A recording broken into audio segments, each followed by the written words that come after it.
రాకాలోకంకి స్వాగతం. ఈ కంటెంట్ మీకు నచ్చినట్టయితే లైక్ చేయండి, మీ బంధుమిత్రులకు షేర్ చేయండి. ఇప్పటివరకు సబ్స్క్రైబ్ చేసుకోకపోతే సబ్స్క్రైబ్ బటన్ని నొక్కండి, అదేవిధంగా బెల్ ఐకాన్ని కూడా నొక్కండి. మిత్రులారా, ఆపరేషన్ సింధూర్ పైన లోకసభ చర్చ పూర్తయింది. రాజ్యసభ చర్చ బుధవారం కొనసాగింది. బుధవారం నాడు కూడా విపక్షాలు చైనా విషయంలో, పాకిస్తాన్ విషయంలో మొదటి నుంచి చేస్తున్న తప్పులన్నీ కూడాను బట్టబయలేని. విదేశ వ్యవహారాల గురించి ఈ దేశ ప్రజలకు మభ్యపెట్టి, ఈ దేశ ప్రజలకు తెలియకుండా చేసి ఇష్టారాజ్యం చేస్తూ వచ్చారు. అవన్నీ కూడాను బట్టబయలు చేశారు. ముఖ్యంగా ఈ దేశంలో ఉంటున్నటువంటి చైనా భక్తులు ఎవరైతే ఉన్నారో, చైనా భక్తులకు చురకలే కాదు వాతలు కూడా అంటించే పనిని మన విదేశ వ్యవహారాల మంత్రి అయినటువంటి జయశంకర్ చేశారు. జయశంకర్ తండ్రి చాలా స్ట్రాటజిక్ అఫైర్స్ యొక్క సుబ్రహ్మణ్యం గారు చాలా గొప్ప strategic affairs expert. Kargil committee, Kargil యుద్ధానంతరము లోటుపాట్లను సరిదిద్దేటటువంటి కమిటీ ఏర్పాటైంది. ఆ కమిటీకి ఆయన చైర్పర్సన్గా ఉన్నారు. జయశంకర్ కూడా 41 సంవత్సరాలు దౌత్యవేత్తగా పనిచేశారు. చైనాలో అత్యధిక కాలము రాయబారిగా ఉన్నటువంటి వ్యక్తి ఆయన. కాబట్టి చైనా గురించి, విదేశ వ్యవహారాల గురించి లోతైన అవగాహన ఉన్నటువంటి వ్యక్తి. ఆయనకు అసలు చైనా గురించి ఏమీ తెలియదు, చైనా గురించి కనీస జ్ఞానం లేదని చెప్పి రాహుల్ గాంధీ కొన్ని సందర్భాల్లో విమర్శించారు. జయశంకర్ ఆ విమర్శలకు జవాబు బుధవారం రోజు రాజ్యసభలో ఇచ్చారు. అంటే ఇన్ని రోజులు మాట్లాడకుండా ఇప్పుడు ఆయన ఇవ్వడం చాలా ఆసక్తికరమైనటువంటి విషయం. తన యొక్క ఫైర్ పవర్ని దాచుకుని సరిగ్గా సమయం వచ్చినప్పుడు చైనా భక్తులకి వాతలు పెట్టారు. అద్భుతంగా ఆయన ప్రసంగించారు. ఆయన చైనా పాకిస్తాన్లు రెండూ దగ్గరైపోతున్నాయి, ఇది భారత్కు ప్రమాద సంకేతం అని చెప్పి విపక్ష సభ్యులు, ముఖ్యంగా కాంగ్రెస్ సభ్యులు చేస్తున్నటువంటి వ్యాఖ్యలను తిప్పికొట్టిన విధానము, ఆ 11-12 నిమిషాల పార్ట్ ఏదైతే ఉందో అది తప్పనిసరిగా ప్రతి వ్యక్తి వినాల్సిందే. ఎందుకంటే అసలు సమస్య ఎక్కడ ప్రారంభమైంది? పాక్ ఆక్రమిత జమ్మూ కాశ్మీర్లోని గిల్గిట్ బల్టిస్తాన్ని మనం వదులుకోవడం వల్ల అందులో ఉన్నటువంటి కొంత భాగాన్ని, షక్స్గావ్ వ్యాలీని చైనాకి పాకిస్తాన్ అత్తసొమ్ము అల్లుడు దానం ఇచ్చినట్టుగా ఇచ్చేయటము. ఆ సమయంలో అధికారంలో ఉన్నటువంటి కాంగ్రెస్ పార్టీ దాన్ని ఏమీ చేయకపోవడం, నెహ్రూ దాన్ని పట్టించుకోకపోవడం, అక్కడి నుంచి చైనా పాకిస్తాన్ల సహకారం ప్రారంభమైంది. ప్రత్యక్షంగా ఒకరితో ఒకరు రాకపోకలు ఇవన్నీ కూడా ఏర్పాటయ్యాయి. ఈ అంశం పైన బుధవారం మధ్యాహ్నం ఒక వీడియో రాకాలోకంలో చేయటం జరిగింది, అది కూడా చూసుకోవచ్చును. ఆ తరువాత 1966లో కారకోరం హైవేని గిల్గిట్ బల్టిస్తాన్ మీదుగా, కుంజరా పాస్ మీదుగా, గిల్గిట్ బల్టిస్తాన్ మీదుగా పాకిస్తాన్ని చైనాని కనెక్ట్ చేసే ప్రయత్నం ప్రారంభమైంది. రోడ్డు వేయడం 1966లో, అంటే భారత పాక్ యుద్ధానంతరం జరిగింది. 1988లో ఇది పూర్తయింది.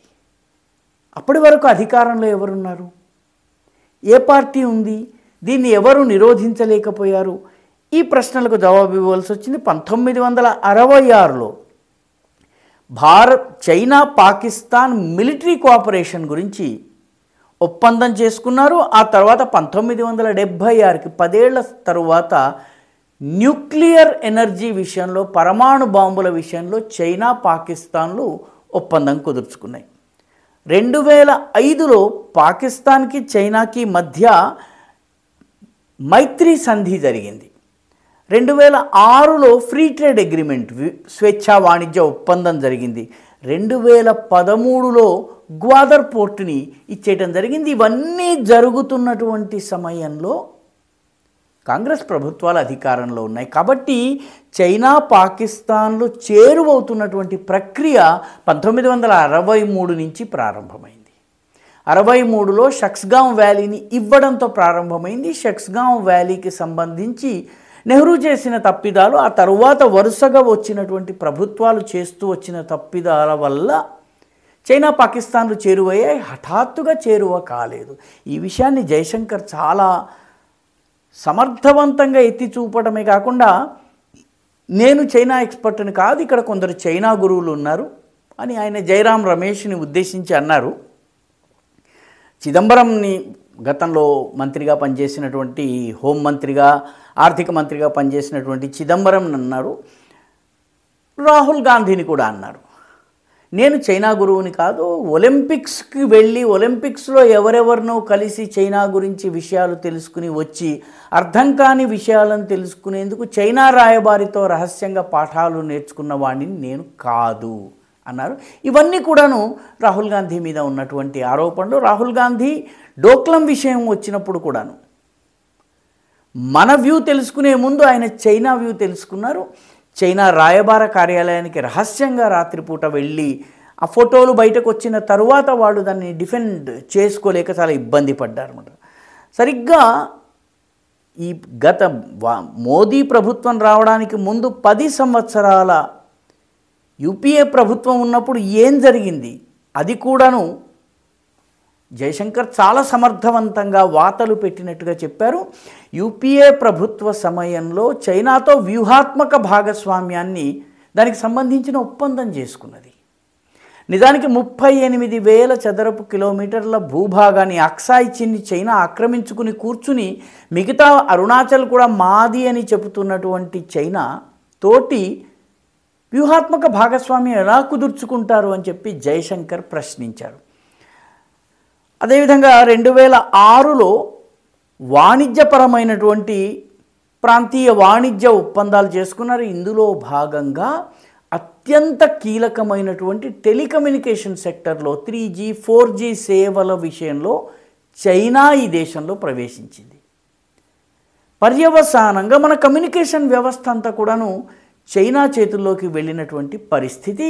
ఆ సమయంలో యూపీఏ ప్రభుత్వం ఉంది. దానికోసము ఈ రీజనల్ కోఆపరేషన్ పేరిట హూ జింతావ్ మన దేశానికి వచ్చినప్పుడు అప్పటి చైనా అధినేత ఆయన హూ జింతావ్ వచ్చిన సమయంలో ఒక టాస్క్ ఫోర్స్ ఏర్పాటు చేసి ఆ టాస్క్ ఫోర్స్ 3G 4G వంటి విషయాలలో చైనా బిజినెస్ చేసుకోవచ్చు, మన దేశంలో పెట్టుబడులు పెట్టవచ్చునని చెప్పి వాళ్ళు ఒప్పుకున్నారు. ఈ సమయంలోనే అంటే 2006 ప్రాంతంలోనే శ్రీలంకలో హంబన్టోటాలో చైనా ఒక ఓడరేవుని నిర్మాణం చేసింది. దీనిని కాంగ్రెస్ వ్యతిరేకించలేదు. అప్పుడు ఉన్నటువంటి యూపీఏ ప్రభుత్వం అసలు దీని గురించి మాకు ఏమీ ఇబ్బంది లేదని చెప్పన్నారు. 2008 నుంచి అది పని ప్రారంభమైంది. అప్పుడు కూడా పార్లమెంట్లో మాకు ఎటువంటి ఇబ్బంది లేదు అని చెప్పి ప్రభుత్వం చెప్పింది. ఇప్పుడు భారతదేశానికి సముద్ర జలాలలో అత్యంత దారుణమైనటువంటి దెబ్బ తగిలింది ఎప్పుడు అంటే హంబన్టోటా పోర్ట్ నిర్మాణము చైనా చేతుల్లోకి వెళ్ళటం. దాన్ని ఉపయోగించుకుని చైనాకి సంబంధించినటువంటి బోట్లు వస్తుంటాయి, స్టీమర్స్ వస్తుంటాయి, వాళ్ళ షిప్స్ వస్తుంటాయి. అవి భారతదేశం యొక్క దక్షిణ భాగం మీద సర్వేలెన్స్ చేస్తూ ఉంటాయి, మన ప్రయోజనాలని దెబ్బతీస్తున్నాయి. సాగర జలాల్లో మన యొక్క సురక్షకు భద్రతకు అతిపెద్ద సవాలు హంబన్టోటా పోర్టు. ఇది యూపీఏ కాలంలో జరిగింది. కాబట్టి యూపీఏ సమయంలో ఏ రకంగా మనకు నష్టము జరుగుతున్నా కూడా ప్రభుత్వాలు మాట్లాడలేదో జయశంకర్ చాలా సమర్థవంతంగా ఎత్తి చూపారు. కాంగ్రెస్ సభ్యులు ఎవరైతే విపక్ష సభ్యులు యూపీఏ సభ్యులు ఉన్నారో యూపీఏ ప్రభుత్వంలో అప్పుడు కీలక పాత్ర వహించినటువంటి వాళ్ళు ఎవ్వరు కూడాను జవాబు చెప్పలేదు. కేవలం ఆయనని అటకాయించేందుకు, ఆయనను మాట్లాడకుండా చేసేందుకు నినాదాలు ఇత్యాది చేశారు, కానీ సమర్థవంతమైన జవాబు ఇవ్వలేకపోయారు. నిజానికి 1962 నుంచి చైనా విషయంలో మనం చేస్తూ వచ్చిన 1947 నుంచే నిజానికి 1950లో సర్దార్ పటేల్ నెహ్రూని హెచ్చరిస్తూ లేఖ రాశారు.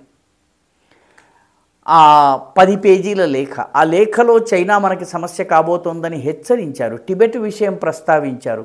అప్పటి నుంచి మనం చైనా విషయంలో నెహ్రూ గారు, ఆ తర్వాత ఇందిరాగాంధీ, ఆ తర్వాత రాజీవ్ గాంధీ సమయంలో చేసినటువంటి తప్పిదాల ఫలితంగా మనం నష్టపోతూ వచ్చాం. తర్వాత యూపీఏ గత 10 సంవత్సరాల్లో చైనాతో చేసినటువంటి అనవసర చెలిమి వల్ల మనం చాలా నష్టపోయాం.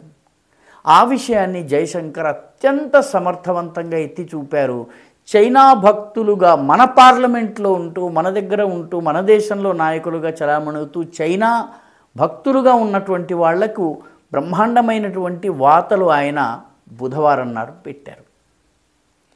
ఈ వీడియో మీకు నచ్చినట్టయితే లైక్ చేయండి, షేర్ చేయండి, ఈ ఛానల్కు సబ్స్క్రైబ్ చేయండి. మీ అభిప్రాయాల్ని కమెంట్ల రూపంలో తప్పనిసరిగా పంపించండి.